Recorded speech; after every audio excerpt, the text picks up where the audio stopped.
Hey my friends, welcome back behind the walls with your girl Anna B. As always, I send my appreciation to all of my subscribers, new and old.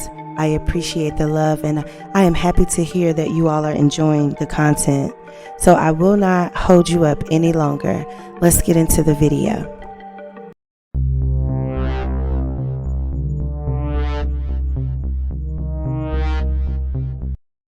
Women serving life in Michigan. We want to get to breaking news that we continue to follow for you this morning from Detroit's west side. That's where a father of three was killed overnight. Yeah, it sounds like it was a domestic dispute that ended in gunfire. Lauren Podell has been out at the scene all morning long talking with police and victims. And Lauren, police sounds like they know exactly who they're looking for. They do have a person of interest that they are actively searching for right now, Rhonda and Everett, and we're going to show you that man's picture in just a moment. His name, Montez Maxwell. But something else we should point out, Detroit police also have a female in custody right now. The victim's mother, the mother of the victim's children, I should say. She's been detained. She's being questioned right now by Detroit police. And that's where police say all of this started, an argument between the victim and this woman over their three children. 26-year-old Tyrone Delaney shot, killed, and left in the street in front of his family home on Snowden on Detroit's west side. That woman in custody was Victoria Solomon. She was a mother of 6 children. 3 were by Tyrone. We should point out, Rhonda and Everett, Tyrone had recently been released from a local jail. He on a probation violation. He got out of jail 5 days ago, had his children, 2 twins, both 1 year old, along with his 6-year-old son for the last several days. And that's where family believes the argument was starting over the custody of these children. What's most important for me to point out is not the fact that Tyrone had just got out of jail 5 days prior, or the fact that he did have some misdemeanor convictions for assaulting Victoria in 2009 and 2010. For me, what's most important is that this man got out of jail 5 days prior and he wanted his children. He was at his mother's house with his family, taking care of his children, and he lost his life. Detroit police believe the shooter is Montez Maxwell. Investigators on scene tell Local 4 the victim and the mother of his 3 children got into an argument over custody. Police say she showed up at the house with her boyfriend, who they believe is Montez. Lost his life due to Victoria's lack of self-control and anger. Victoria had dropped the twins off earlier that day over at Tyrone's mother's house. They were to spend the night. There was some sort of argument to ensue between Victoria and Tyrone through text messages in the late evening of June 21st. Tyrone was upset because Victoria dropped the twins off with not enough diapers. After their argument through texts, phone calls, she demanded her kids back.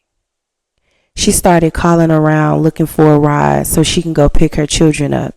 Mind you, it's 12:30, 1 o'clock in the morning. The children are fast asleep and they're 1 year old. Victoria even called Tyrone's sister. I got the call at like 12:30 and she was threatening to kill my brother. And I told her to relax. And I also told her let the kids just stay here and sleep. She called back again around 1 and was saying that somebody ran from the side of the house and shot my brother.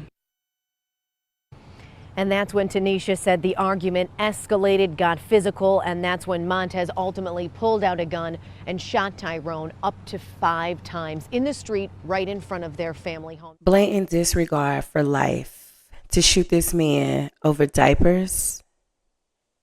He had called his sister over to the house, so the diapers couldn't have been that big of an issue, even though he might have brought it up. You got so enraged that you demanded your kids back. Calling around, asking for a ride at 12:30, 1 o'clock in the morning. You didn't even have a ride to go get your own kids. That should probably tell you to sit down somewhere, right? As I said, Tyrone called his sister over for the diapers, which she brought. So when the sister was over, she noticed that her brother had walked outside and he was going into an unexpected direction. That drew her to follow him outside, where she saw Victoria standing outside the house. Victoria and Tyrone continued their argument. They got into a verbal argument over the children. During that argument, Victoria spit on Tyrone. In return, Tyrone slapped Victoria. The mom was called outside to calm down, de-escalate the situation, which she was able to do to a certain extent.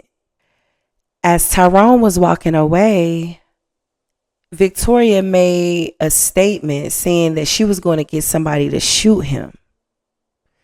That drew Tyrone's attention again, and he made a comment stating that, "Oh, bitch, you still throwing threats at me?" He approached her again, slapped her again. Mama calmed it down, intervened as much as she could. He stopped. Now, according to a witness, Victoria started backing away from Tyrone.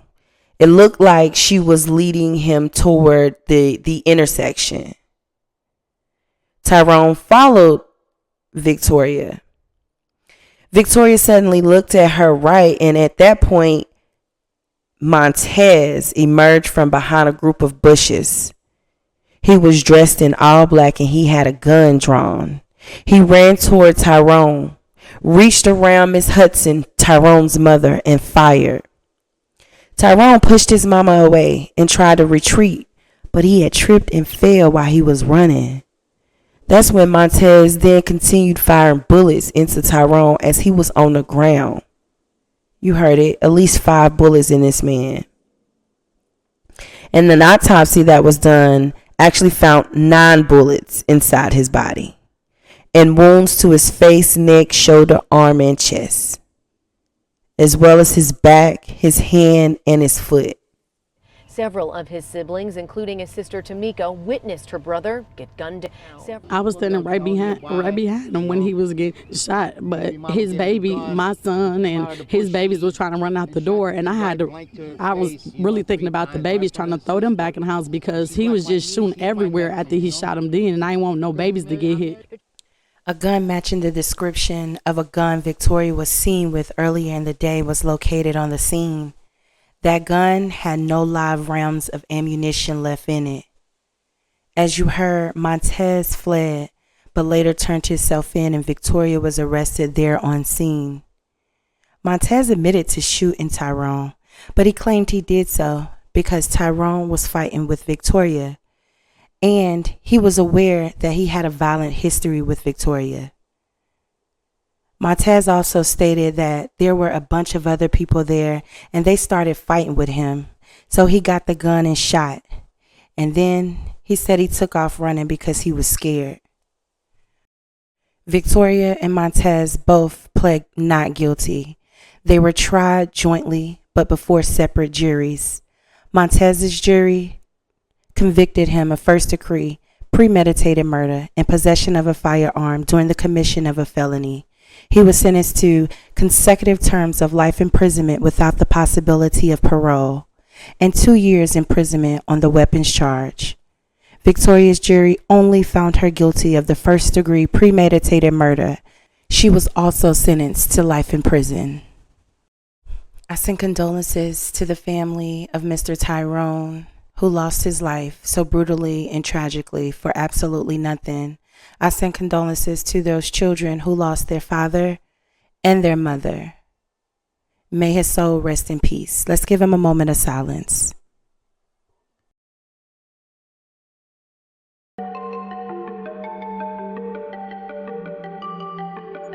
If you can't control your emotions, and your emotions going to erupt into a situation that becomes deadly, do know that this department is relentless. We will continue to work as hard as we can to locate you and take you into custody. Like so many women behind them walls, Gabrielle could not control her emotions. And over a man, she took the life of another woman, a woman and her unborn child. That was Gabrielle Arnold. Reports that I read during my research had the audacity to refer Gabrielle as a friend of Cabria's. Gabrielle, as I will share, also referred herself as a friend of Cabria's in her final statement as she was being sentenced. I think it's safe to say, if that's what you call a friend, I think me and a lot of y'all will pass on a friend like Gabrielle.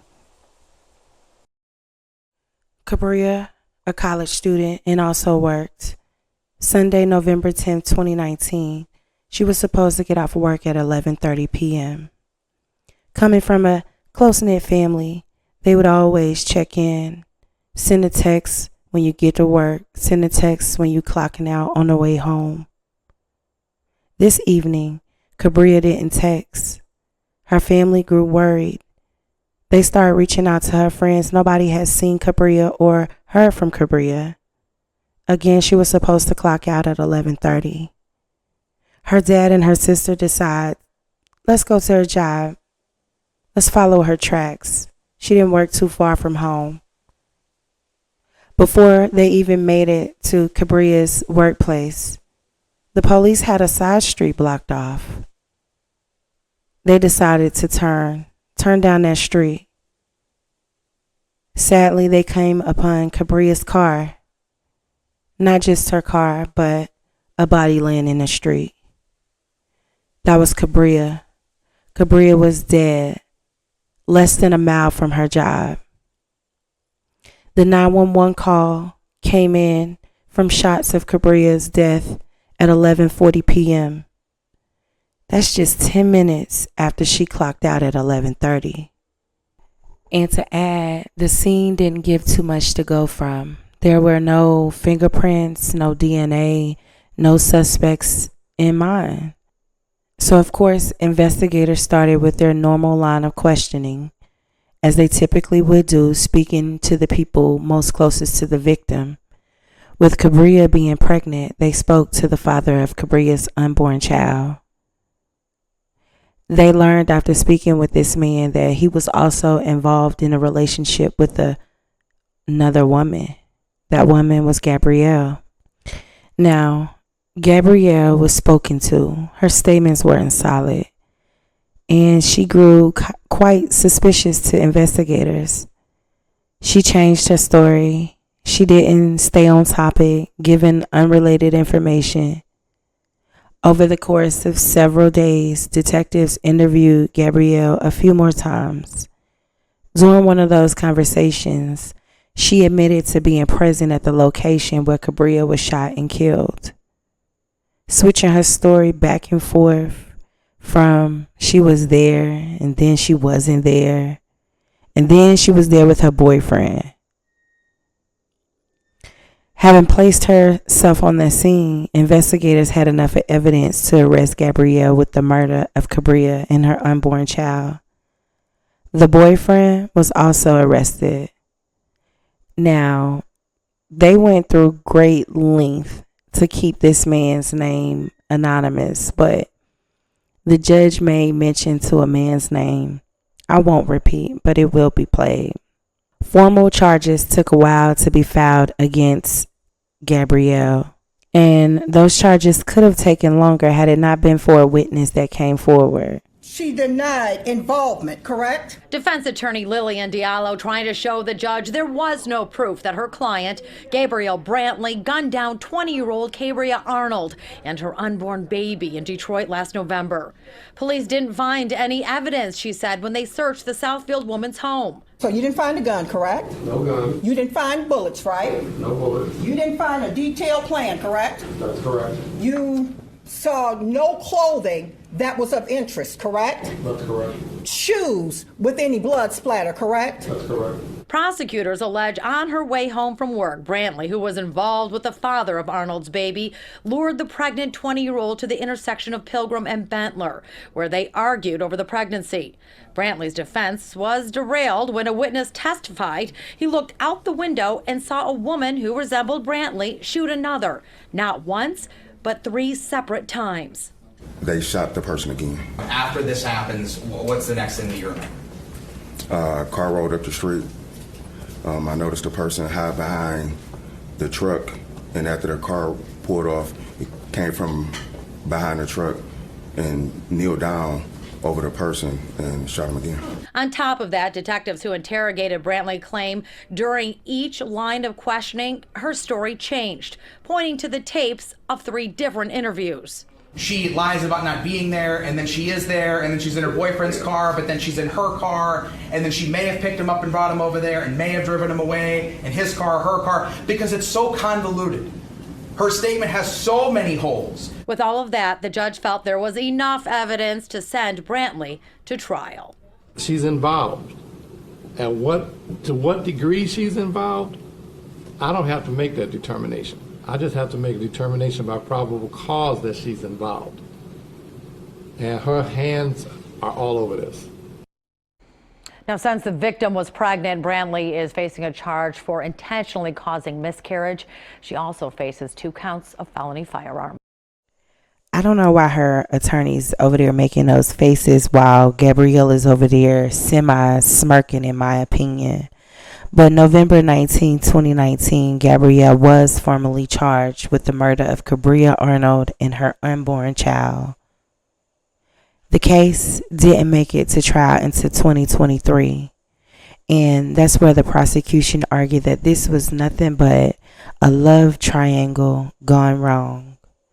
Those charges, this trial could have taken longer had it not been for that witness to come forward and actually reveal what he saw take place that fateful night of Sunday, November 12th, 2019. Even though he could not say indefinitely that it was Gabrielle he witnessed shoot Gabrielle, but he did say the woman resembled her. He recounted seeing a silver Chevrolet Malibu pull up. He witnessed the woman get out, shoot Gabrielle twice. That woman got back in the Chevy, drove up the street, but then put the car in reverse, backed up, gets out the car, shoots one more time before getting back in the car and speeding away. The jury agreed that this was a tragic love triangle gone wrong. Gabrielle was found guilty of first-degree murder and sentenced to life without parole. She was also convicted of assault on an individual causing death to an unborn child. She received a sentence of 5 to 15 years on that charge. She maintains her innocence, and like I said before, she calls herself or referred to herself as a friend of Gabrielle's. Here I stand, labeled the bad guy, a monster, a cold-blooded killer. When the truth is, that's not who I am at all. The person who actually plotted, planned, and executed Gabrielle's murder is still out there.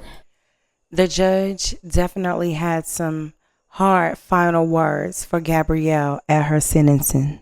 All over a man who didn't love you. Darnell didn't love you or Gabrielle. As far as the court is concerned, the jury got it right, and you're going to get every day that you deserve. And given the last opportunity to address the killer of their family member, their beloved sister and daughter, the family was also able to address Gabrielle. No punishment that you receive will ever compare to the pain and torture that you have inflicted upon us. There is no real justice, only incarceration for a sick individual monster who needs to be isolated in a cell, not able to see or hear or touch or come in contact with anyone. Gabrielle was found guilty of first-degree murder and sentenced to life without parole. She was also convicted of assault on an individual causing death. She received a 5 to 15-year sentence on that charge. She maintains her innocence, and here she is pictured in her Department of Corrections photo on January 17th of 2024.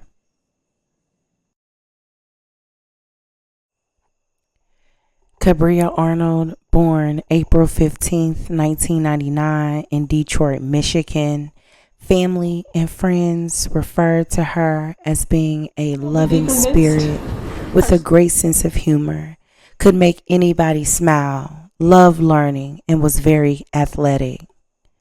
She had great visions and high hopes for her future and has been taken from this world way too soon. May her and her unborn son's soul rest in peace, and many, many prayers and condolences go out to the Arnold family. Let's give Gabrielle and her unborn son a moment of silence.